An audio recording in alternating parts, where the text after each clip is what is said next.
സങ്കീർത്തന ഒരു വാക്യം നമുക്ക് വായിച്ചുകൊണ്ട് ഇന്നത്തെ വചന കേൾവിയിലേക്ക് നമുക്ക് പ്രവേശിക്കാം. സങ്കീർത്തനം 50:5. യാഗം കഴിച്ച് എന്നോട് നിയമം ചെയ്തവരായ എൻ്റെ വിശുദ്ധന്മാരെ എൻ്റെ അടുക്കൽ കൂട്ടുകയും. പ്രാർത്ഥിക്കാം. ഞങ്ങളുടെ സ്വർഗീയ പിതാവേ, മനോഹരമായ ഒരു വ്യാഴാഴ്ച ദിവസം കൂടെ ഞങ്ങൾക്ക് ദാനമായി നൽകിയതോർത്ത് നന്ദിയോടെ സ്തോത്രം. ദൈവമേ, ഞങ്ങൾക്ക് ലഭിച്ച വചനത്തിനായി സ്തോത്രം. ആ വചനത്തിലൂടെ ഇന്ന് ഞങ്ങളോട് സംസാരിക്കണമേ. ഞങ്ങൾക്ക് ആവശ്യമായ ദൂത് ഞങ്ങൾക്ക് നൽകി ഞങ്ങളെ അനുഗ്രഹിക്കണമേ. താഴെ കിടന്നു വന്ന ഓരോരുത്തരോട് സംസാരിപ്പാൻ, ഈ ഓൺലൈനിലൂടെ കേൾക്കുന്ന പ്രിയപ്പെട്ടവരോട് സംസാരിപ്പാൻ ദൈവമാടിന്റെ നാമോടുകൂടി ഇരുന്ന് പ്രവർത്തിക്കണമേ. ആമേൻ. എല്ലാ നന്മകളാലും നിറയ്ക്കണം, കുറവുകളും കുറ്റങ്ങളും ക്ഷമിക്കണം, ബലഹീനത ഓർക്കരുത്, കൃപയിൽ പൊതിയണം, രക്തത്തിൽ മറിക്കണം. പ്രാർത്ഥന കേട്ടതുകൊണ്ട് സ്തോത്രം. യേശു കർത്താവിൻ നാമത്തിൽ തന്നെ ആമേൻ. സങ്കീർത്തനക്കാരന് നമ്മളിവിടെ ഓർപ്പിക്കുക 50:5 വായിച്ചു.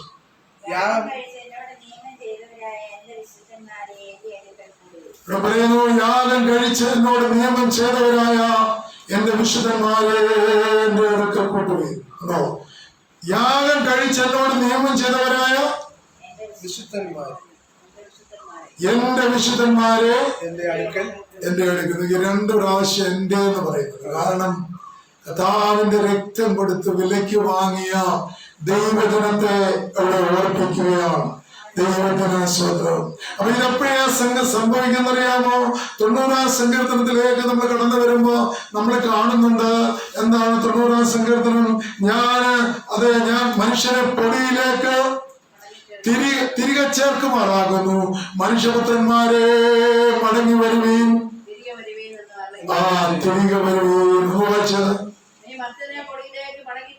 നീ മർത്യനെ പൊടിയിലേക്ക് മടങ്ങി ചേരുമാറാക്കുന്നു. മനുഷ്യപുത്രന്മാരെ തിരികെ വരുവീനെന്ന് അരുളിച്ചെയ്യുന്നു.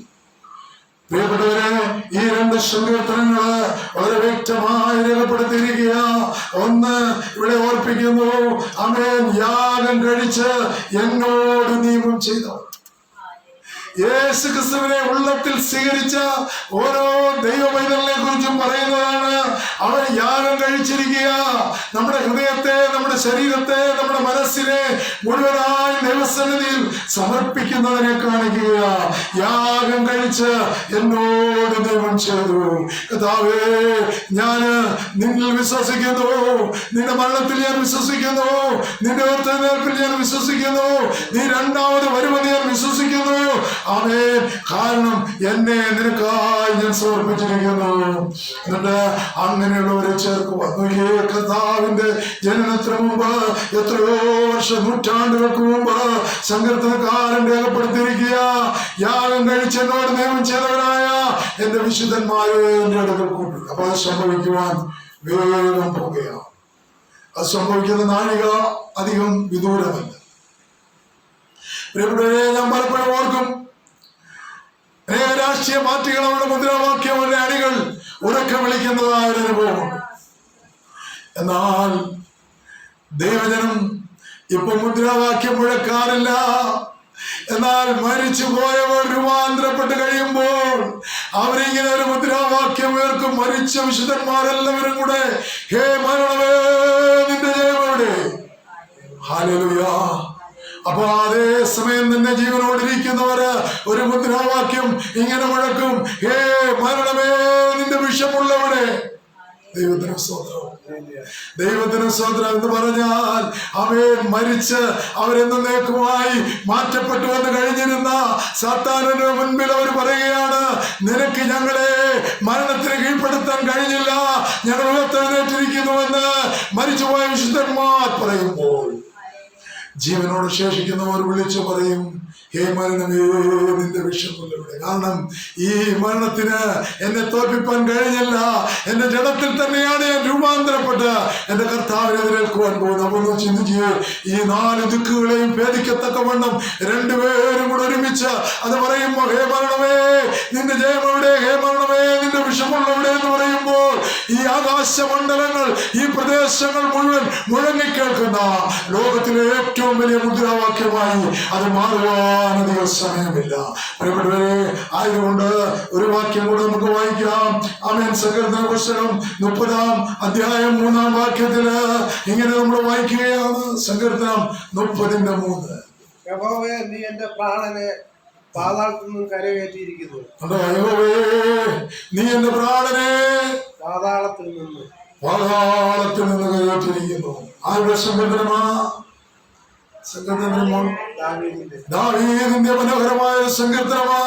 ദാവീദ് പറയുകയാണ്, യഹോവേ, നീ എന്റെ പ്രാണനെ പാതാളത്തിൽ നിന്ന് കയറ്റിയിരിക്കുന്നു. പ്രിയപ്പെട്ടവരെ, ദാവീദിനെ സംബന്ധിച്ചിടത്തോളം ഞാൻ വിശദീകരണത്തിലേക്ക് കടന്നു വരുന്നില്ല.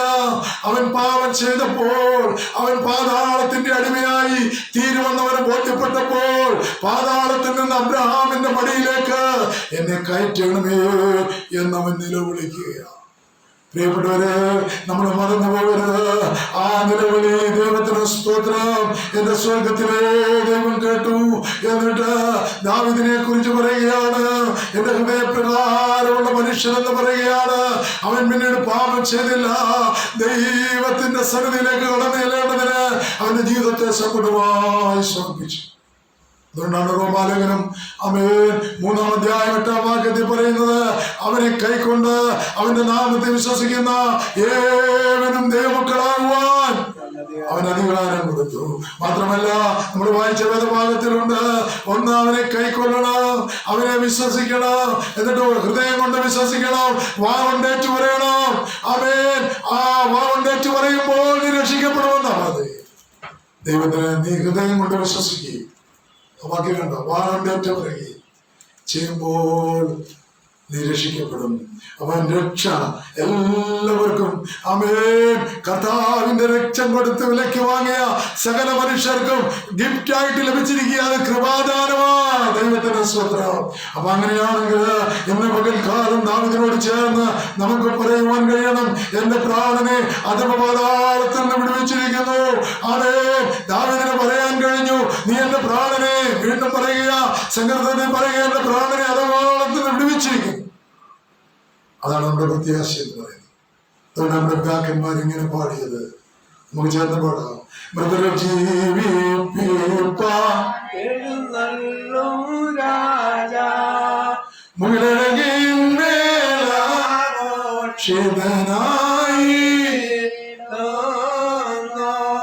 നയവാൻമാർ തൻ മുൻകൊമ്പിൽ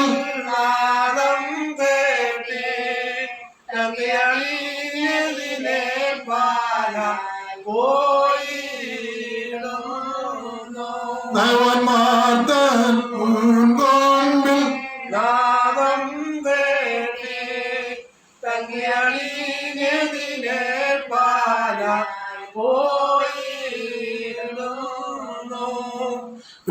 നമ്മളിത് പാടുന്നുണ്ട്, പക്ഷെ അതിന്റെ അർത്ഥം അറിയാമെന്ന് എനിക്കറിയില്ല. പ്രിയപ്പെട്ടവരെ, മരിച്ചവരെ ജീവിപ്പാനായി എഴുന്നള്ളുന്ന രാജാവ്. ഹല്ലേലൂയ. അത് നമ്മുടെ കർത്താവിന്റെ രണ്ടാമത്തെ വരവ്, മധ്യാകാശം വരെ തന്റെ കാന്തയെ ചേർക്കുവാൻ വരുന്ന വരവിനെ കാണിക്കുക. എത്ര മനോഹരമായിട്ടാണ് ഈ ഗാനം പിതാക്കന്മാർ രചിച്ചിരിക്കുന്നത്. ആത്മാവിലാണ് അവരെ രേഖപ്പെടുത്തിയിരിക്കുന്നത്. മരിച്ചവരെ എന്ന് പറഞ്ഞു കഴിഞ്ഞാൽ വിശുദ്ധന്മാരായി മരിച്ചു പോയവരെ ജീവിപ്പാനായി എഴുന്നള്ളുന്ന രാജാവ് ആകാശത്തിലെ ശോഭയേറിയ മേഘത്തിൽ വരികയാണ്. ഇത് പറയുക, നയവാന്മാർ കാഹള ശബ്ദം കേട്ട് പുതുവസ്ത്രം ധരിച്ച് എതിരേൽക്കുവാൻ പോകുന്നു. അപ്പൊ തേജസ്സിന്റെ വസ്ത്രം ലഭിക്കുന്നത് എപ്പോഴാ? അവൻ കർത്താവിനെയും വരുമ്പോഴാ. കർത്താവിന് ലഭിച്ച അതേ ശരീരം, ആ തേജസ്സുള്ള ശരീരം, അതാണ് ഇവിടെയുള്ള തേജസ്സിന്റെ വസ്ത്രം എന്ന് പിതാക്കന്മാർ അവൻ ഉദ്ദേശിച്ചിരിക്കുന്നത്. ആ രൂപാന്തരപ്പെട്ട ശരീരം, ആ ശരീരം തേജസ്സിലാ. ആ തേജസ്സിന്റെ വസ്ത്രമാ ആദിമ മാതാപിതാക്കന്മാർക്ക് നഷ്ടപ്പെട്ട ആ തേജസ് വീണ്ടും നൽകുവാൻ തക്കവണ്ണം മനുഷ്യരെ വീണ്ടെടുക്കുവാൻ കർത്താവ് ഭൂമിയിലേക്ക് ആഗതനായി. എന്നിട്ട് കാൽവരി ക്രൂശിൽ നമുക്കായി തന്റെ ജീവൻ മുഴുവൻ ബലിയർപ്പിച്ചു. തന്റെ ജീവനെ നമുക്ക് നമ്മുടെ ജീവന് പകരമായി ബലിയർപ്പിച്ചു. അങ്ങനെ അവൻ നമ്മളെ വീണ്ടെടുത്തു. ദൈവത്തിന് സ്തോത്രം. അങ്ങനെയാണെങ്കിൽ പാടുമ്പോൾ നമ്മൾ എത്ര ആത്മാർത്ഥമായി പാടണം. ആമേൻ. മരിച്ചുപോയ വിശുദ്ധന്മാരെ ജീവിപ്പാനായി ആകാശത്തിലെ ശോഭയേറിയ മേഘത്തിൽ കർത്താവ് വരുന്നു. നയവാന്മാരാണ്, നീതിമാന്മാരാണ്, വിശുദ്ധന്മാരാണ് കാഹള ശബ്ദം കേട്ട് പുതുവസ്ത്രം ധരിച്ച് എതിരേൽക്കുവാൻ പോകുന്നത്. അപ്പൊ നോക്കണം, എല്ലാ സ്ഥലത്തും ലോകത്തിന്റെ 4 ദിക്കുകളിലുള്ള വിശുദ്ധന്മാർ കൂട്ടിച്ചേർക്കപ്പെടുകയും ലോകത്തിലുള്ള 4 ദിക്കുകളിലും ജീവനോടിരിക്കുന്ന വിശുദ്ധന്മാർ കൂട്ടിച്ചേർക്കുകയും ചെയ്യുന്ന ആ സമയം വേഗം സമാഗതമാകുവാൻ പോവുകയാണ്. പ്രിയപ്പെട്ടവരെ, നമ്മുടെ കർത്താവിന്റെ വരവിനെ കുറിച്ച് 50-ൽ പരം പ്രാവശ്യം പൗലോസ്ലീഹ പ്രസ്താവിച്ചിട്ടുണ്ട്. മാത്രമല്ല, വിശുദ്ധ വേദപുസ്തകത്തിൽ പഴയ നിയമത്തിലും നമ്മുടെ കർത്താവിന്റെ ജനനം, അവന്റെ ആ സങ്കീർത്തനത്തിൽ അവന്റെ കഷ്ടാനുഭവം, അവൻ അനുഭവിക്കുന്ന വേദനകള്, അവന്റെ ഉയർത്തെഴുന്നേൽപ്പ് എല്ലാം അവിടെ രേഖപ്പെടുത്തിയിട്ടുണ്ട്. പഴയ നിയമത്തിൽ യോനെ കുറിച്ച് പറയുമ്പോൾ യോന മഹാമത്സ്യത്തിന്റെ വയറ്റിൽ 3 നാൾ ഇരുന്നത് പോലെ മനുഷ്യപുത്രൻ ഇരിക്കേണ്ടതായിരിക്കുന്നു എന്ന് യേശു പറഞ്ഞത് ആ യോനയുടെ ചരിത്രത്തിലൂടെ 3 നാളവൻ ആ മഹാമത്സ്യത്തിന്റെ വയറ്റിലിരുന്ന് അയ്യം വിളിച്ച് നിലവിളിച്ച് കരഞ്ഞ് പ്രാർത്ഥിച്ച് അവന് വിടുതൽ ലഭിച്ചത് ഓർപ്പിക്കുകയാണ്.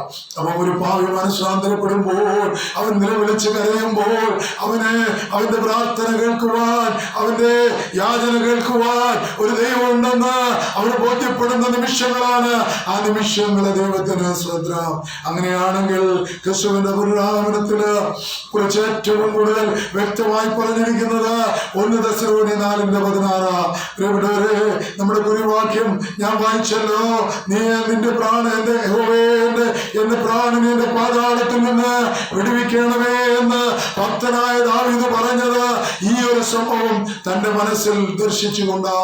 കാലത്തികമെങ്കിൽ മനുഷ്യപുത്രൻ ഭൂമിയിലേക്ക് വരികയും അവന് ഒരേ സമയം ദൈവവും മനുഷ്യരുമായിരുന്നവനാ.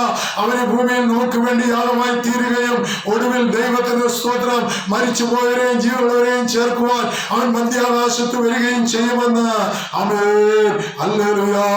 ഈ ദാവീദിന് പ്രത്യാശ ഉണ്ടായിരുന്നു, പഴയ നിയമ ഭക്തന്മാർക്ക് പ്രത്യാശ ഉണ്ടായിരുന്നു. അവിടെ നമ്മളെ 1 തെസ്സലോനിക്കർ 4:16 വരുമ്പോൾ അവിടെ ഇങ്ങനെ വായിക്കുന്നുണ്ട്, കർത്താവ് താൻ ഗംഭീരനാദത്തോടും പ്രധാന ദൂതന്റെ ശബ്ദത്തോടും ദൈവത്തിന്റെ കാഹളത്തോടും കൂടെ സ്വർഗത്തിൽ നിറങ്ങി വരികയും ക്രിസ്തുവിൽ മരിച്ചവർ ഉയർത്തെഴുന്നേൽക്കുകയും ചെയ്യും. പിന്നെ ജീവനോട് ശേഷിക്കുന്ന നാം അവരോടൊരുമിച്ച് ആകാശത്തിൽ കർത്താവിനെ എതിരേൽക്കുവാൻ എടുക്കപ്പെടും. ഇങ്ങനെ നാം എപ്പോഴും കർത്താവിനോട് കൂടെ ഇരിക്കും. പ്രിയപ്പെട്ടവരെ, അവ ഇവിടെ രേഖപ്പെടുത്തിയിരിക്കുന്നത് നമ്മൾ കണ്ടു. 1 കർത്താവിന്റെ ഗംഭീരനാദം. ഏതൊരു പ്രസംഗകനും, ഏതൊരു സുവിശേഷകനും, ഏതൊരു പുരോഹിതനും കർത്താവിന്റെ ഗംഭീരനാദത്തെ കുറിച്ച് പറയുമ്പോ ലാസറിന്റെ കല്ലറയിലെ സംഭവം പറയാതെ മുൻപോട്ട് പോകുവാൻ കഴിയുകയില്ല. ദൈവത്തിന് സ്തോത്രം. എന്താ ലാസറിന്റെ കല്ലറയ്ക്കൽ സംഭവം നടന്നത് നമുക്കറിയാം. കർത്താവ് കടന്നു ചെല്ലുകയാണ്. കർത്താവ് കടന്നു ചെല്ലുമ്പോൾ ലാസറിന്റെ അവസ്ഥ എന്താണ്? പുഴുവരിച്ചിരിക്കുക, നാറ്റം വെച്ചിരിക്കുക, 4 നാളായിരിക്കുക. യഹൂദന്മാര് പറഞ്ഞു, ഇവന് വേണ്ടി എത്രയോ സ്നേഹ സൽക്കാരങ്ങൾ മാർത്തയുടെയും മറിയുടെയും ഭവനത്തിൽ ഒരുക്കിയതാ. അവൻ ദീനമായി കിടന്നെന്ന വിവരം കർത്താവിനെ അറിയിച്ചതാ. പക്ഷേ കർത്താവ് കടന്നു വന്നില്ല. പ്രിയപ്പെട്ടവരെ, അതിനുത്തരം മാർത്തയ്ക്കും മറിയയ്ക്കും കൊടുക്കുന്നുണ്ട്. എന്താണെന്നറിയാമോ? വിശ്വസിച്ചാൽ നിങ്ങൾ ദൈവത്തിന്റെ മഹത്വം കാണും. അതാ അതിന്റെ ഉത്തരം. കർത്താവിന് അതാ വരാതിരുന്നത്. ആ ഉത്തരം അവർക്ക് അന്ന് മനസ്സിലായില്ലെങ്കിലും അവര് അത് കേട്ടവർ ആശ്വസിച്ചുവെങ്കിലും അവരുടെ സഹോദരന്റെ മരണം അവരെ ഏറെ വേദനിപ്പിച്ചിരുന്നു. ഏക സഹോദരന് മാതാക്കളോ പിതാക്കളോ ഉണ്ടെന്ന് വേദപുസ്തകം എഴുതിയിട്ടില്ല. അതുകൊണ്ട് ഇവർ 3 പേരും ഒരുമിച്ച് താമസിക്കുന്നു എന്ന് മാത്രമേ നമുക്ക് ഗണിക്കുവാനായിട്ട് കഴിയുകയുള്ളൂ. അപ്പൊ അതുകൊണ്ട് അവിടെ പറയുകയാണ്, ദൈവത്തിന് സ്തോത്രം, വിശ്വസിച്ചാൽ നീ ദൈവത്തിന്റെ മഹത്വം. അപ്പൊ നോക്ക്, ആ വചനം ഇന്നും നമ്മോട് പറയുന്ന വചനമാണ്. കർത്താവ് വരുമ്പോ വിശ്വസിക്കുന്നവരെ ചേർക്കാനാവും വരുന്നത്. അവൻ വിശുദ്ധന്മാരെ ചേർക്കാനാണ് അവൻ വരുന്നത്. അവനെ വിശ്വസിച്ച്, അവനിൽ വിശ്വസിച്ച് അവനെ കൈക്കൊണ്ട് അവന്റെ നാമത്തിൽ വിശ്വസിക്കുന്നവരെ ചേർക്കാനാ അവൻ വരുന്നത്. അവൻ രക്ഷിക്കപ്പെട്ട ദൈവജനത്തെ ചേർക്കാനാ കർത്താവ് വരുന്നത്. പ്രിയപ്പെട്ടവരെ, അങ്ങനെയാണെങ്കിൽ യേശുവോട് കടന്നു ചെന്നപ്പോൾ എത്ര നിന്ദനായി തീർന്നതാണ് നമ്മുടെ കർത്താവ്. യഹൂദന്മാർക്ക് ഒന്നാമതേ അവനോട് താല്പര്യമില്ല, മറ്റൊന്നുമല്ല, ദൈവത്തിന് സ്തോത്രം, അവൻ പിതാവ് എന്നെ ഭൂമിയിലേക്ക് അയച്ച മിശിഹയാണെന്ന് പറഞ്ഞത് അവർക്ക് ഉൾക്കൊള്ളുവാൻ കഴിഞ്ഞില്ല. എന്നാൽ യഹൂദ ക്രിസ്ത്യാനികളായവർ പലരും അത് ഉൾക്കൊള്ളുവാനായിട്ട് ഇടയായി തീർന്നു. എന്നാൽ ഇവർക്ക് അത് ഉൾക്കൊള്ളുവാനായിട്ട് കഴിഞ്ഞില്ല. ദൈവത്തിന് സ്തോത്രം. പ്രിയപ്പെട്ടവരെ, ലാസറിന്റെ കല്ലറയിലേക്ക് കർത്താവ് നടന്നു പോകുന്നത് കൊണ്ട് നൂറുകണക്കിന് ആളുകൾ അവരെ അനുധാവനം ചെയ്തു. യഹൂദന്മാരും കരയുന്ന സ്ത്രീകളും വിലാപം കഴിച്ചുകൊണ്ടിരുന്നവരും ഒക്കെ കല്ലറയ്ക്കൽ കടന്നു ചെല്ലുന്നതായി നമുക്ക് കാണുവാനായിട്ട് കഴിയും. ദൈവത്തിന് സ്തോത്രം. വിശുദ്ധ വേദപുസ്തകത്തിൽ അങ്ങനെ അനുഭവപ്പെടുത്തിയിരിക്കുന്നത്. അവിടെ കടന്നു ചെന്നപ്പോൾ ഇവരുടെയൊക്കെ മനസ്സിലെ ചിന്താഗതി എത്ര തെറ്റായിരുന്നു. ഈ ലാസറിനെ എങ്ങനെ ജീവിപ്പിക്കാൻ കഴിയും? അവൻ മരിച്ചിരിക്കുന്നു, നാറ്റം വെച്ചിരിക്കുന്നു, പിന്നെ എങ്ങനെ ഇത് സംഭവിക്കുമെന്ന് അവർ മനസ്സുകൊണ്ട് ചിന്തിച്ചുകൊണ്ടിരിക്കുമ്പോൾ കർത്താവിടെ നിന്നിട്ട് പറഞ്ഞു, ലാസറേ നീ പുറത്തു പോ. ചെറിയൊന്നുമല്ല കർത്താവ് പറഞ്ഞേ, ഉറക്കെ കർത്താവ് ഇങ്ങനെ പറഞ്ഞു, ലാസറേ നീ പുറത്തു വാ. ഹല്ലേലൂയ. ജനങ്ങൾ നമുക്ക് ഇരിക്കുക. എന്താണ് ലാസറിന് അങ്ങനെ പുറത്തു വരാൻ കഴിയുമോ? എങ്ങനെ പുറത്തു വരും? അവന്റെ അവസ്ഥ എത്ര ഖേദകരമാ. ഞങ്ങളാണ് അവനെ അടക്കിയത്, ഞങ്ങളാണ് അവൻ കല്ലറയുടെ കല്ലൊക്കെ ഉരുട്ടി മാറ്റിയത്. ദൈവത്തിന് സ്തോത്രം. അത് കല്ലറയൊക്കെ അടച്ചത്. എന്നാൽ ദൈവത്തിന് സ്തോത്രം, ഇവിടെ നമ്മൾ കാണുകയാണ് ലാസർ അവൻ വീണ്ടും ജീവിച്ച് അവൻ പെയ്യെ നടന്നു വരികയാണ്. ഇത് നിമിത്തം അവിടെ കൂടി നിന്നിരുന്നവർ, അവിശ്വാസികളായിട്ടുള്ളവർ പോലും വിശ്വസിക്കുവാനായിട്ടിടയായി തീർന്നു. പ്രിയപ്പെട്ടവരെ, അതാണ് ഈ കാലങ്ങളിൽ അത്ഭുതങ്ങളും അടയാളങ്ങളും ദൈവം നടത്തും. അത് എന്തിനു വേണ്ടിയാണെന്നറിയാമോ? അത് ദൈവത്തിന്റെ നാമമഹത്വത്തിന് വേണ്ടിയാ. ലാസറിന്റെ കല്ലറയ്ക്കൽ ലാസറ് വേണ്ടി വേർക്കുവാൻ കാരണമായി തീർന്നത് എന്തിനെന്നറിയാമോ? യേശുവിന്റെ പ്രവൃത്തി. അവൻ ദൈവമാണ്, അവൻ ഒരേ സമയം മനുഷ്യനാണ് എന്ന് അവിടെ വെളിപ്പെടുത്തേണ്ടതിന്, യഹൂദന്മാരത് വിശ്വസിക്കേണ്ടതിന്, തന്നെ അനുധാവനം ചെയ്യുന്നവരത് വിശ്വസിക്കേണ്ടതിന്, ഞാനാണ് യഥാർത്ഥ മിശിഹ എന്ന് വിശ്വസിക്കേണ്ടതിന് വേണ്ടി ആയിരുന്നു എന്ന് നമ്മൾ മറന്നുപോകും. അതുകൊണ്ട് അങ്ങനെയാണെങ്കിൽ ഇന്ന് പകൽക്കാലം നമ്മൾ ചിന്തിക്കണം, എന്റെ കർത്താവിനാൽ അസാധ്യമായിട്ടൊന്നുമില്ല. ഞങ്ങളെ കേൾക്കുന്ന പ്രിയ ദൈവവൈതലേ, ദൈവപക്ഷേ രോഗാവസ്ഥയിലായിരിക്കാം. ഡോക്ടർ നിന്നോട് പറഞ്ഞു കാണും, നിന്റെ രോഗത്തിന് വൈദ്യശാസ്ത്രത്തിൽ മരുന്നില്ലെന്ന് പറഞ്ഞു കാണും. എന്നാൽ അസാധ്യങ്ങളെ സാധ്യമാക്കി തീർക്കുന്ന ഒരു ദൈവമുണ്ട്. ആ ദൈവത്തിന് ഒരു പ്രത്യേകതയുണ്ട്. ആ ദൈവം ഒരു വാക്ക് കൽപ്പിച്ചാൽ അങ്ങനെ തന്നെ സംഭവിക്കും.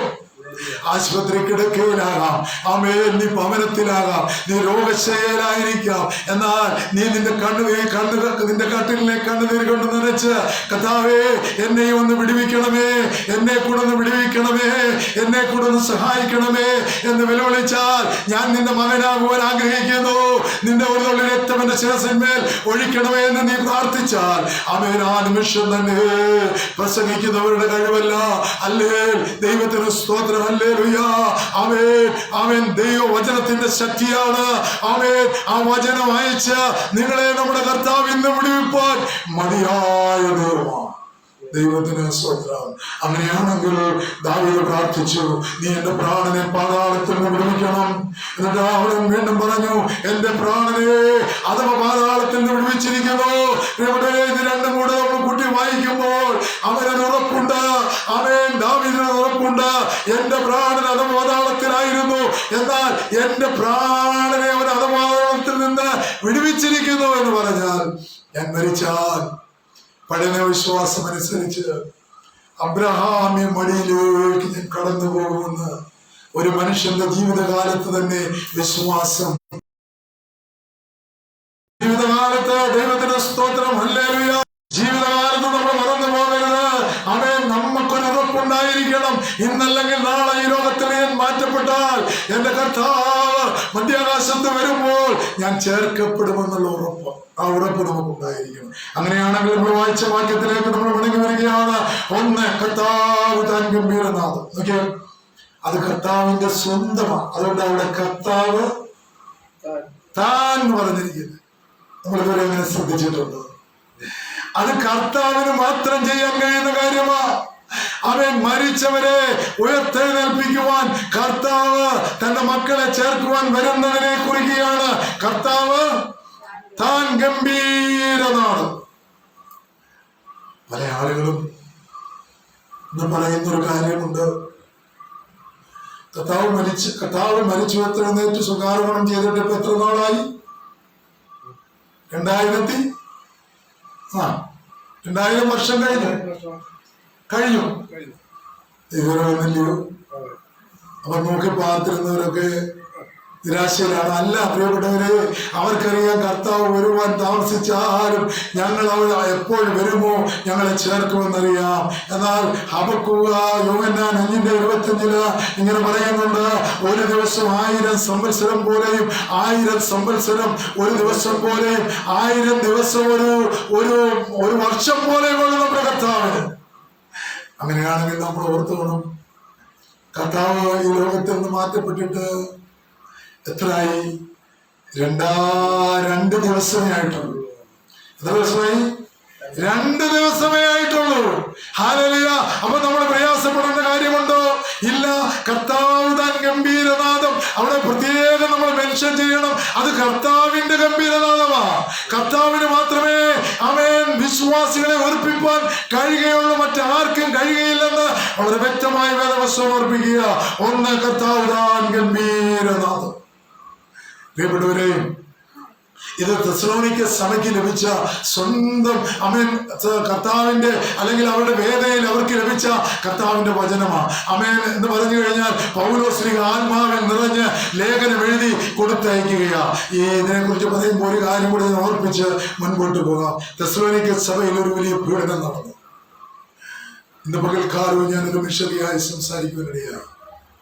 ഒരു കാലത്ത് വലിയ പ്രയാസമില്ലായിരുന്നു, എന്നാൽ ഇന്ന് മിഷൻ വേലകളൊക്കെ ഏറെ ബുദ്ധിമുട്ടിലൂടെ കടന്നു പോകുന്ന ഒരു കാലമാണ്. വെറുതെ ആമേൻ ആളുകളെ ആമേൻ ദൈവത്തിന് സ്തോത്രം അറസ്റ്റ് ചെയ്യുകയാണ്. ഒരു കുറ്റമോട് ചെയ്തിട്ടല്ല.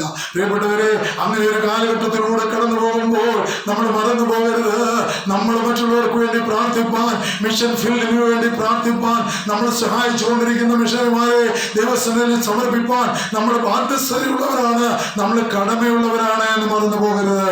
അപ്പൊ തെസ്സലോനിക്ക സഭയ്ക്ക് ഈ ലേഖനം എഴുതുമ്പോൾ ചരിത്രം എങ്ങനെയാ പറയുന്നത്? തെസ്സലോനിക്ക സഭയിൽ വലിയൊരു പീഡനമുണ്ടായി. ആ പീഡന നിമിത്തം തെസ്സലോനിക്ക സഭ നിലവിളിക്കുവാനായിട്ടിടയായി തീർന്നു. അവരെല്ലാം നിലവിളിക്കുക. അവർ 10 ദിവസത്തിൽ കടന്നു വരുമ്പോൾ അവർക്ക് സഹിക്കാൻ കഴിയുന്നില്ല.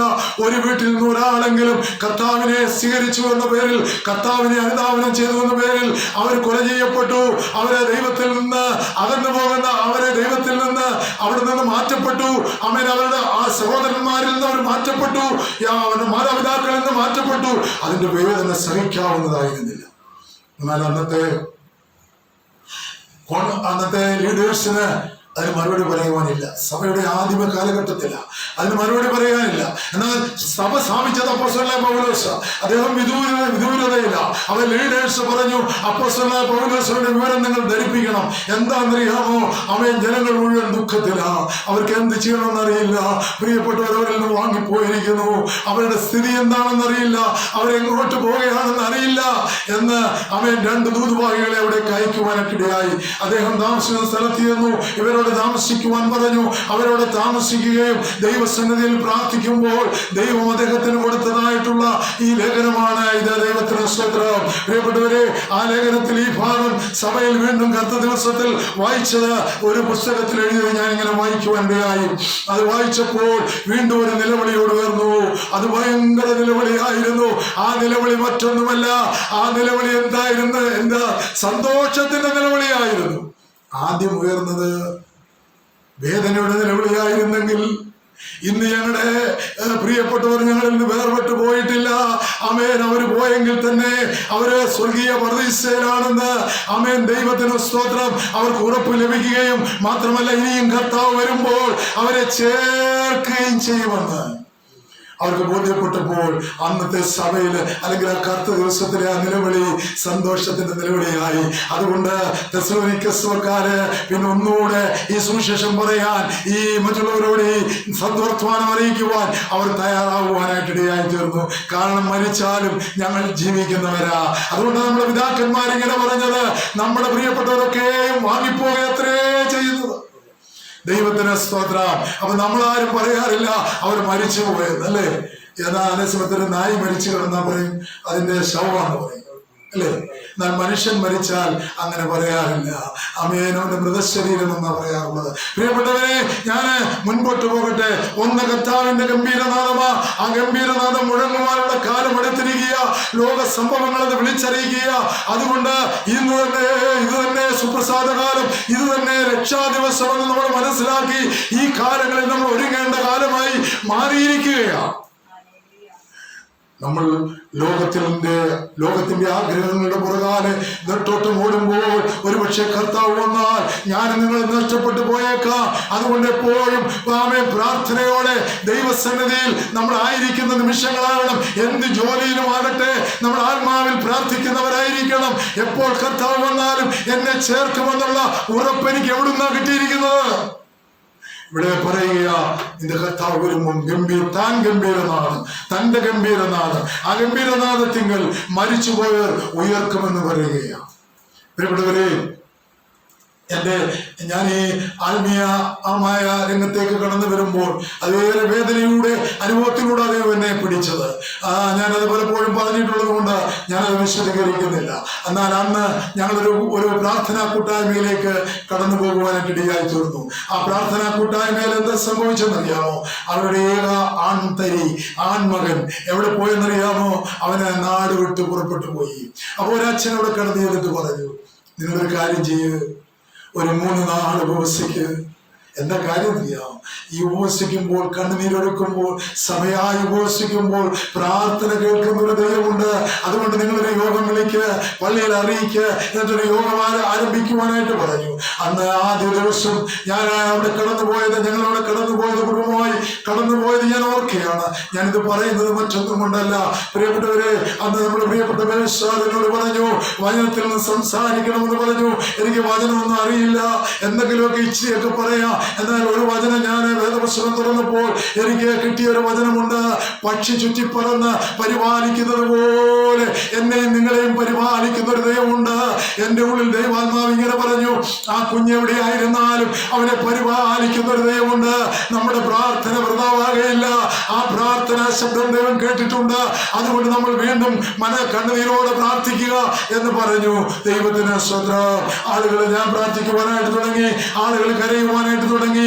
അങ്ങനെ പ്രാർത്ഥന കഴിഞ്ഞ ഉടനെ തന്നെ ദൈവത്തിന് സ്തോത്രം, ഞാൻ അവിടെ ഇരുന്നു. ബേബിസാർ പ്രസംഗിക്കുവാൻ എഴുന്നേറ്റപ്പോൾ ഞാൻ ഇപ്പോഴും ഓർക്കുന്ന ഒരു കാര്യമുണ്ട്. ദൈവത്തിന് സ്തോത്രം. ആ പൈതൽ എവിടെയായിരിക്കുന്നുവോ അങ്ങേ തലയ്ക്കിൽ നിന്ന് ഇവിടെ ഒരു ഫോൺ കോൾ വരുവാനിടയായി. അപ്പൊ അവരുടെ വീടിന് ഉള്ളില് ആ കോൾ എടുത്തപ്പോൾ ഇങ്ങനെ പറഞ്ഞു, ഡാഡി ഞാൻ ഇവിടെ ഉണ്ട് എന്ന് പറയുവാനിടയായി.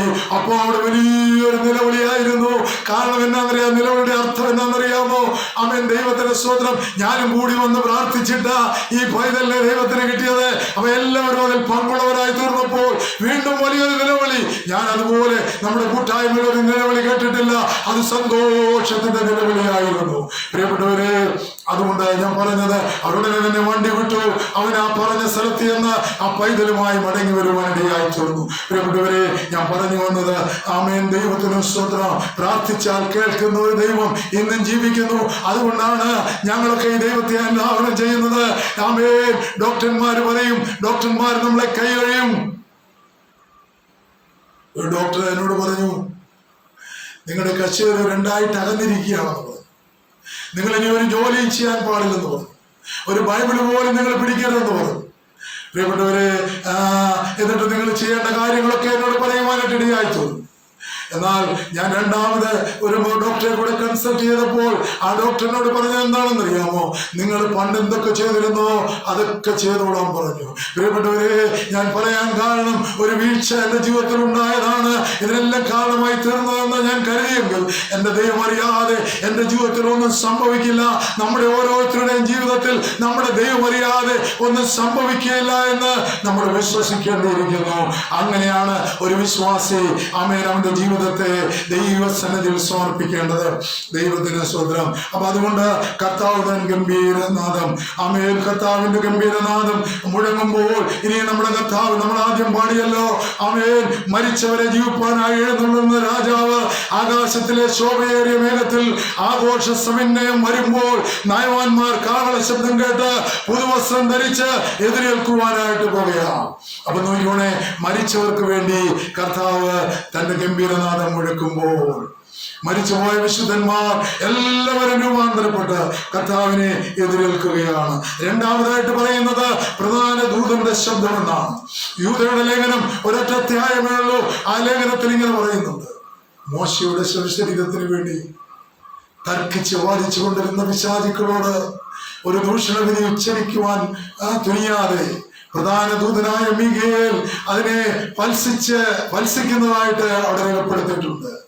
അപ്പൊ നോക്കിയേ, മോശ ചെയ്ത കുറ്റം എന്താ? ഒരു മിസ്രൈമിനെ അടിച്ചു വന്നു എന്നുള്ള കുറ്റമാണ്. പ്രിയപ്പെട്ടവരെ, കൊലപാതകയ്യ. എന്നാൽ അവന്റെ കുറ്റം സ്വർഗത്തിലെ ദൈവം ക്ഷമിച്ചു. എന്നാൽ പിശാച് പറയുകയാണ്, ആ കുറ്റം ആരോപിച്ചുകൊണ്ട് ഇവന്റെ ശരീരം, മൃതശരീരം അല്ലെങ്കിൽ മാറ്റപ്പെടുവാൻ ഞങ്ങൾ സമ്മതിക്കില്ലെന്ന് പിശാചുക്കൾ വാദിക്കുമ്പോൾ ഒരു ദൂഷണവിധി, അതിനെതിരായ ഒരു ദൂഷണവിധി ഉച്ചരിക്കാതെ പ്രധാന ദൂതനായ മീഖായേൽ അതിനെ ശാസിച്ചകറ്റി മോശയുടെ ശരീരത്തിന് വിടുതൽ കൊടുക്കുകയാണ്. പ്രിയപ്പെട്ടവരെ, എന്ന് പറയുന്നത് പോലെ നമ്മൾ ഓർക്കണം, കർത്താവിന്റെ ഗംഭീരനാദം മുഴങ്ങുമ്പോൾ മരിച്ചുപോയവരെ കുറിച്ച് അപവാദം പറയുന്ന പൈശാചികൻ അവരുടെ ശവശരീരത്തിന് വേണ്ടി വാദിക്കുമ്പോൾ മീഖായേലും ദൈവത്തിന്റെ ദൂത സൈന്യം ഇറങ്ങി വന്ന് അവരെ മാറ്റുന്ന പ്രക്രിയയാണ് ഇവിടെ സംഭവിക്കുന്നതെന്ന് നമ്മളെ ഓർപ്പിക്കുകയാണ്. ഇവിടെ പറയുന്നു പ്രധാന ദൂതന്റെ ശബ്ദം. പിന്നെ രണ്ടാമത് പറയുന്നു ദൈവത്തിന്റെ കാഹളം എന്നാണ്. പ്രിയപ്പെട്ടവരെ, ദൈവത്തിന്റെ കാഹളം എന്ന് പറയുമ്പോൾ നമ്മൾ മറന്നു പോകരുത്. ക്രിസ്തുവിൽ ജീവിച്ചിരിക്കുന്നവർക്ക് വേണ്ടി ആ കാഹളം മുഴങ്ങുന്നുവെന്ന് വേദപഠിതാക്കൾ പറയാറുണ്ട്. ദൈവത്തിന് സ്തോത്രം. ഒന്നാമതായി നമ്മൾ കണ്ടു, സ്വർഗീയ പരദീസയിൽ വിശ്രമിക്കുന്ന ആത്മാക്കൾ ഗംഭീരനാദത്തിങ്കൽ തങ്ങളുടെ ശവകുടീരത്തിലേക്ക് മടങ്ങി വന്ന് മഹത്വ ശരീരം പ്രാപിച്ച് ഉയർത്തെഴുന്നേൽക്കും. സ്തോത്രം.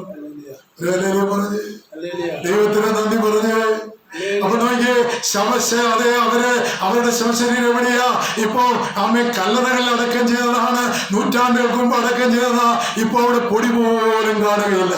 എന്നാൽ കർത്താവിന്റെ ഗംഭീരനാദം മുഴങ്ങുമ്പോൾ നമ്മൾ വായിച്ചു, സ്വർഗീയ പരദീസയിൽ വിശ്രമിക്കുന്ന ആത്മാക്കളുണ്ടല്ലോ, ആ ഗംഭീരനാദം കേൾക്കുമ്പോൾ തങ്ങളുടെ ശവകുടീരം എവിടെയാണോ ആ കുടീരത്തിലേക്ക് മടങ്ങി വന്ന് മഹത്വ ശരീരം പ്രാപിച്ച് ഉയർത്തെഴുന്നേൽക്കും.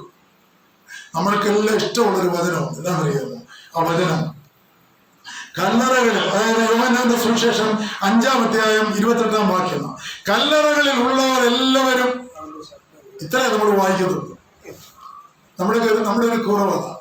ഇത്ര നമ്മൾ വായിക്കും, കല്ലറകളിൽ ഉള്ളവർ എല്ലാവരും അവന്റെ ശബ്ദം കേട്ടു. ഉണ്ടോ? എന്തൊരു സന്തോഷം!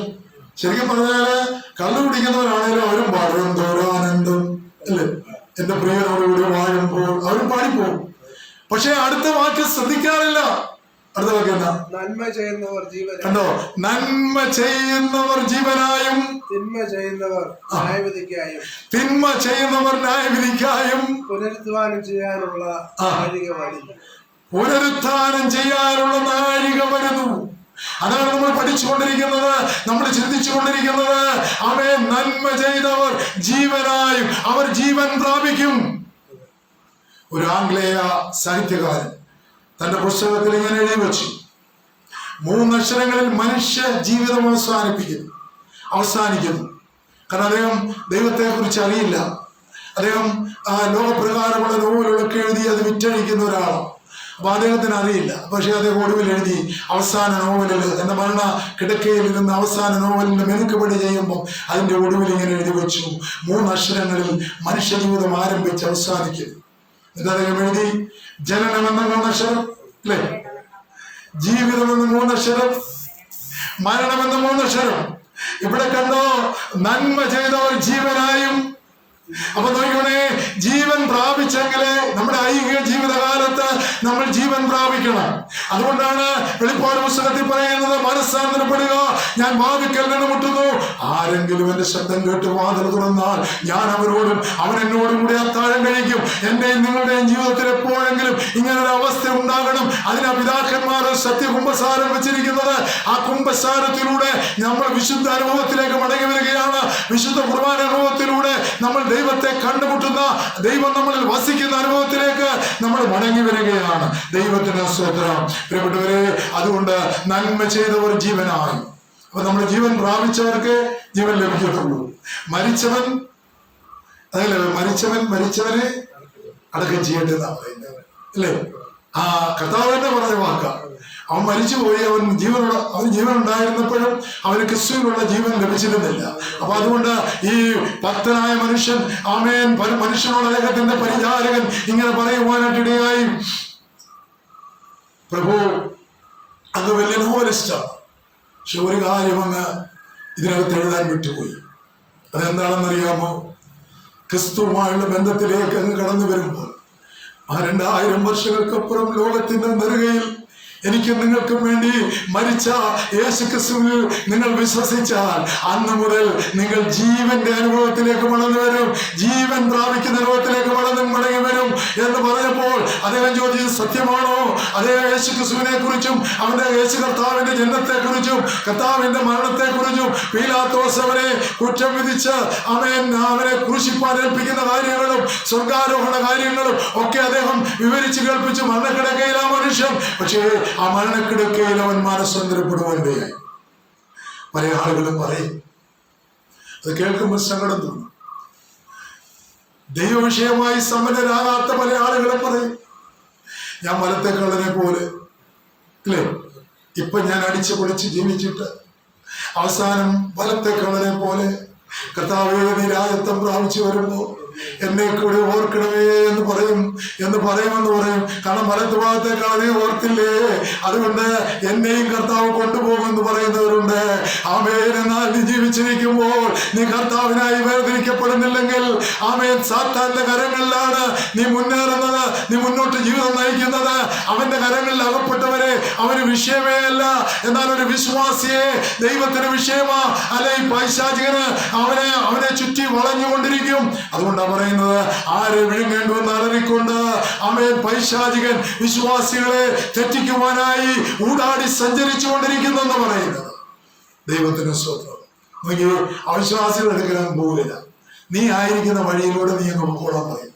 ഇല്ല, എല്ലാവരും പറയുന്നൊരു കാര്യമുണ്ട്, നിന്റെ മുമ്പ് 2 വഴിയുണ്ട്. ഒരു വഴി വിശാലമായ വഴിയാണ്, എങ്ങനെ വേണമെങ്കിലും ജീവിക്കാം, നിനക്ക് തോന്നിയതുപോലെ ജീവിക്കാം, ഇഷ്ടം പോലെ ജീവിക്കാം.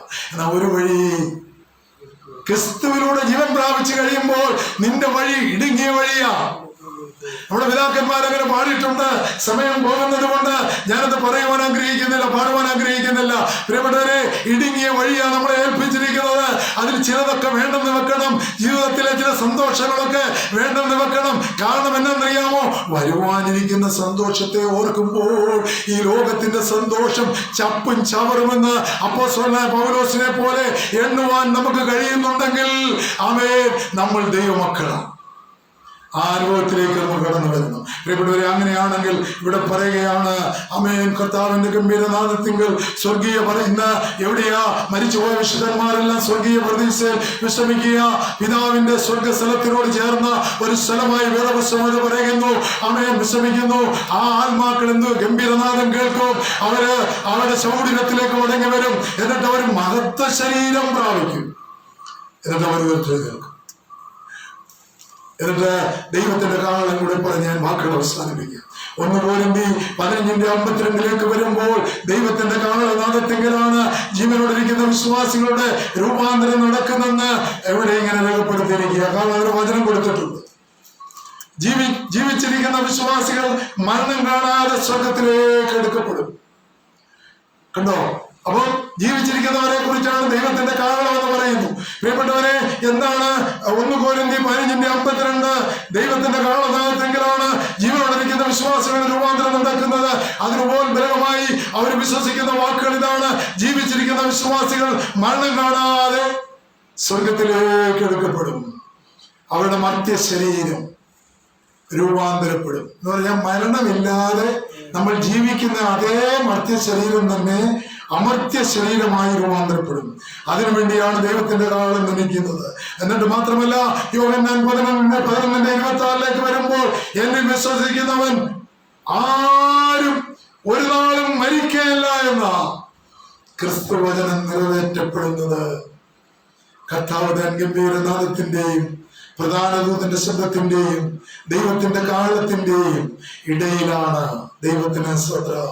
കർത്താവിന്റെ വചനം ഇതാ, എന്നിൽ വിശ്വസിക്കുന്നവൻ ആരും ഒരു നാളും മരിക്കയില്ല എന്ന് ക്രിസ്തു വചനം. അതുകൊണ്ടോ ക്രിസ്തുവിൽ വിശ്വാസം ഇല്ലെങ്കിൽ പിന്നെ എങ്ങനെയാ നമ്മൾ മരിക്കാതിരിക്കുന്നത്? നമ്മള് ക്രിസ്തുവിലുള്ള വിശ്വാസമില്ലെങ്കിൽ നമ്മൾ മരിച്ചവർ തന്നെയാണ്. പ്രിയപ്പെട്ടവരെ, ക്രിസ്തുവിലുള്ള വിശ്വാസമുണ്ടെങ്കിൽ ഈ വേദപുസ്തകം വായിക്കുവാൻ നമുക്ക് ആഗ്രഹമുണ്ടാകും, നമുക്ക് പ്രാർത്ഥിക്കുവാൻ ആഗ്രഹമുണ്ടാകും, നമുക്ക് ഈ വേദപുസ്തകത്തിലെ ആത്മീയ മർമ്മങ്ങൾ ഗ്രഹിപ്പാൻ ആഗ്രഹമുണ്ടാകും. ഒരു പ്രാർത്ഥനായോഗം ഉണ്ടെങ്കിൽ അവിടെ പോകുവാൻ ആഗ്രഹമുണ്ടാകും. നമ്മൾ ശ്രദ്ധിച്ച് ഇത് കേൾക്കേണ്ട ആളുകളൊന്നും ഇന്ന് കരിസ്മാറ്റിക്സ് യോഗങ്ങളിലും ഒന്നും വരുന്നില്ല. കാരണം എന്നാന്നറിയാമോ? അവർ ലോകത്തിന്റെ സന്തോഷത്തിലും മോഹത്തിലും ജീവിച്ച് മുൻപോട്ട് പോവുക. എന്നാൽ ഒരു വിശ്വാസിയാണോ എവിടെ യോഗമുണ്ടോ അവിടേക്ക് അവൻ ഓടിയെത്തും. ആര് വചനം പറയുന്നു ആ വചനം കേൾക്കുവാൻ അവന്റെ കാതുകൾ അവൻ കൂർപ്പിക്കും. അതുകൊണ്ട് പ്രിയപ്പെട്ടവരെ, ദൈവവചനമാണ് ഒരു വിശ്വാസിയെ രൂപാന്തരപ്പെടുത്തുന്നത്. ദൈവവചനം കേൾക്കുമ്പോഴാണ് രൂപാന്തരം ഉണ്ടാകുന്നത്. ഞാൻ വാക്കുകൾ അവസാനിപ്പിക്കുക. നോക്കിയേ, പൗലോസും ശീലാസും കാരാഗ്രഹത്തിലായിരിക്കുകയാണ്. അവരെന്തിനു വേണ്ടിയാ കാരാഗ്രഹത്തിലായത്? അവർ കാരാഗ്രഹത്തിലായത് മറ്റൊന്നിനു വേണ്ടിയല്ല, ക്രിസ്തുവിനെ പ്രസംഗിച്ചു എന്നുള്ളതായ ഒരൊറ്റ കാരണമാണ്. എന്നാൽ കാരാഗ്രഹത്തിൽ അവർ ദൈവത്തോട് പ്രാർത്ഥിച്ച് ദൈവത്തെ ആരാധിക്കുമ്പോൾ അവരുടെ ചെങ്ങലകൾ അഴിഞ്ഞു വീഴുകയും കാരാഗ്രഹത്തിൽ നിന്ന് അവര് പുറത്തേക്ക് പോകുവാൻ തക്കവണ്ണം അവർ സ്വതന്ത്രരാകുകയും ചെയ്തപ്പോൾ കാരാഗ്രഹ പ്രമാണി ചോദിച്ചു, സഹോദരന്മാരെ, രക്ഷിക്കപ്പെടുവാൻ ഞാൻ എന്ത് ചെയ്യണം? പറഞ്ഞു, നീ കർത്താവായ യേശു ക്രിസ്തുവിനെ വിശ്വസിക്കുക, എന്നാൽ നീയും നിന്റെ കുടുംബവും. ഒരാള് ദൈവവൈതലായി തീരുമ്പോൾ അവന്റെ കുടുംബവും രക്ഷ പ്രാപിക്കുമെന്നാണ് അവരോട് അപ്പോസ്തലനായ പൗലോസ് പറഞ്ഞത്. പ്രിയപ്പെട്ടവരെ, അങ്ങനെയാണെങ്കിൽ നമ്മൾ മറന്നു പോകരുത്. കർത്താവിന്റെ എതിരേൽപ്പിനെ കുറിച്ച് ഒരു കാര്യം കൂടെ ഞാൻ പറയട്ടെ. കർത്താവും സഭയുമായുള്ള എതിരേൽപ്പ് ആ മധ്യാകാശത്തിൽ വെച്ചായിരിക്കും. ഞാൻ നിങ്ങൾക്ക് സ്ഥലമൊരുക്കുവാൻ പോകുന്നു, ഞാൻ പോയി സ്ഥലമൊരുക്കിയാൽ ഞാൻ ഇരിക്കുന്ന ഇടത്ത് നിങ്ങളെ വന്ന് ചേർക്കേണ്ടതിന് അല്ലേ ഇരിക്കേണ്ടതിന് പിന്നെയും വന്ന് എന്റെ അടുക്കൽ ഞാൻ നിങ്ങളെ ചേർത്തു. ഇതാ നമ്മുടെ പ്രത്യാശ, ഇതാ നമ്മുടെ വിശ്വാസം, ഇതാ നമ്മുടെ വാഗ്ദത്തം. ആ വാഗ്ദത്തം നിവൃത്തിയാകുന്നത് കർത്താവിന്റെ ഗംഭീരനാദത്തെങ്കിലാണ്. പറയുന്നുണ്ട്, ഈ അനുഭവം എത്ര സന്തോഷകരമായ അനുഭവമാണ്. അതുകൊണ്ട് ഞാനും നിങ്ങളും എപ്പോഴും മനസ്സിൽ കരുതണം, ഏത് സമയത്തും ഈ കാഹളം ഊതുമ്പോൾ ആത്മാവിൽ അത് കേൾക്കുവാനുള്ള ഭാഗ്യം എനിക്ക് ദൈവം തരുമെന്ന് നമ്മൾ വിശ്വസിക്കുവാൻ ഇടയാകണം. പ്രിയപ്പെട്ടവരെ, ആ വിശ്വാസമാണ് നമുക്കിന്നും ഈ പകൽക്കാലവും ഇന്ന് ഞങ്ങളുടെ പ്രദേശത്ത് ഒരു പ്രത്യേക സാഹചര്യമായിട്ടൂടെ നമുക്ക് ഇവിടെ കടന്നു വരുവാൻ തക്കവണ്ണം ദൈവം സഹായിച്ചത്. ദൈവത്തിന് സ്വത്രം. പ്രിയപ്പെട്ടവരെ, അതുകൊണ്ട് ഞാൻ എന്റെ വാക്കുകൾ അവസാനിപ്പിക്കുക. ഒന്ന്, കർത്താവ് ഗംഭീരനാദം. മരിച്ചുപോയ വിശുദ്ധന്മാർ അവരുടെ സഹോദരങ്ങളിലേക്ക് ഇറങ്ങി വന്ന് അവർ രൂപാന്തരപ്പെട്ട് അവര് അമർത്യതയുള്ള ശരീരത്തെ പോകി കർത്താവിന് ലഭിച്ച അതേ രൂപാന്തരപ്പെട്ട ശരീരം ലഭിച്ച് കർത്താവിന്റെ അടുക്കൽ മധ്യാകാശത്ത് ചെല്ലും. ഞാനത് പറയാൻ വിട്ടുപോയി. മധ്യാകാശത്ത് എന്താ കർത്താവ് വരുന്നെന്നറിയാമോ? ഇന്ന് മധ്യാകാശം അടക്കി ഭരിക്കുന്നത് പൈശാചികനാ. അതുകൊണ്ട് ആ പൈശാചികന്റെ മേൽ കർത്താവ് ജയക്കൊടി നാട്ടാനാ മധ്യാകാശത്ത് വരുന്നത്. ദൈവത്തിന് സ്തോത്രം. അങ്ങനെയാണെങ്കിൽ കർത്താവിന്റെ ഗംഭീരനാദം കഴിയുമ്പോൾ നമ്മൾ കേൾക്കുന്നത് പ്രധാന ദൂതന്റെ ശബ്ദമാണ്. അത് മരിച്ചവരുടെയും ജീവങ്ങളുടെയും ഉയർപ്പിനെ തടസ്സപ്പെടുത്തുന്ന പൈശാചികനെ അവിടുന്ന് ഓടിക്കുന്ന ജോലിയാണ് പ്രധാന ദൂതനായ മീഖായേലും ദൈവത്തിന്റെ സൈന്യങ്ങൾക്കും. അതിനുശേഷം നമ്മൾ കേൾക്കുന്നു ദൈവത്തിന്റെ കാഹളം. എങ്ങനെയായിരുന്നാലും ഇത് മൂന്നും കേൾക്കുമ്പോൾ മരിച്ചുപോയവരും ജീവനുള്ളവരും ഒരുപോലെ കർത്താവിന്റെ അടുക്കൽ ചെല്ലും. ഇതാ നമ്മുടെ പിതാക്കന്മാർ നമ്മളെ പഠിപ്പിച്ച പ്രത്യാശയുള്ള ഗീതങ്ങളും ആമേൻ കാര്യങ്ങളും എന്ന് ഞാൻ ഓർപ്പിക്കുകയാണ്. പ്രിയപ്പെട്ടവരെ, അതുകൊണ്ട് ആമേൻ ഞാൻ എൻ്റെ വാക്കുകൾ അവസാനിപ്പിക്കുക. നമുക്ക് ഒരുങ്ങാം കർത്താവിൻ്റെ വരവിനായി, നമുക്ക് ഒരുങ്ങാം നമ്മുടെ യേശു കർത്താവിൻ്റെ വരവിനായി. ദൈവത്തിന് സ്തോത്രം. പ്രാർത്ഥിക്കാം. ഞങ്ങളെ വാത്സല്യമായി സ്നേഹിക്കുന്ന ഞങ്ങളുടെ വാഴ്ത്തപ്പെട്ട ദൈവമേ, നിത്യനായ സ്വർഗ്ഗപിതാവേ, ഒരു വർഷം പോലും മുടങ്ങാതെ ശുശ്രൂഷ നിറവേറ്റപ്പെടുവാൻ തക്കവണ്ണം നീ ഏഴകളും ദോഷങ്ങളുമായ ഞങ്ങൾക്ക് ആയുസ്സും ആരോഗ്യവും ബലവും തന്ന് ഞങ്ങളെ നടത്തുന്നത് സ്തോത്രം. കർത്താവേ, ഇന്ന് പകൽക്കാലവും ഓൺലൈനിലൂടെ ഞങ്ങളെ കേട്ട എല്ലാ ബഹുമാന്യരായിട്ടുള്ള പ്രിയപ്പെട്ടവരെയും നിന്റെ സന്നിധിയിൽ ഞങ്ങൾ സമർപ്പിക്കുന്നു. കർത്താവേ, അവരൊക്കെയും ഞങ്ങൾക്കൊരു കൊതി മാത്രമേ ഉള്ളൂ.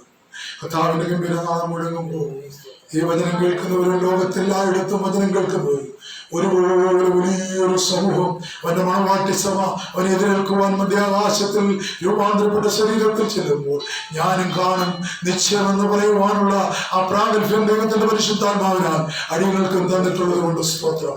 ആമേൻ. ആ നിശ്ചയമില്ലാത്ത ആരെങ്കിലും ഞങ്ങളെ കേൾക്കുന്നുവെങ്കിൽ ദൈവത്തിന്റെ ആത്മാവിനാൽ നിറഞ്ഞവരായി ആത്മാവിന്റെ ശബ്ദം കേട്ട് കർത്താവിന് വേണ്ടി ഒരുങ്ങുന്നവരായി തീരുവാൻ സ്വർഗ്ഗമിടയാക്കുമാറാകണമെന്ന് ഞങ്ങൾ അങ്ങയോട് പ്രാർത്ഥിക്കുന്നു.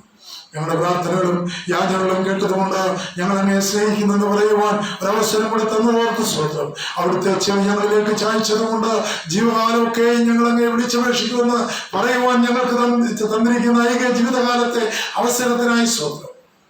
സകലതും ഞങ്ങൾക്കായി ജീവൻ തന്ന യേശു കർത്താവിന്റെ നാമത്തിൽ താഴ്മയായി വിനയമായി ചോദിക്കുന്നു. കൃപയുണ്ടായി കേൾക്കുമാറാകണമേ. ആമേൻ. സ്വർഗ്ഗസ്ഥനായ ഞങ്ങളുടെ പിതാവേ, നിന്റെ രാജ്യം വരണമേ.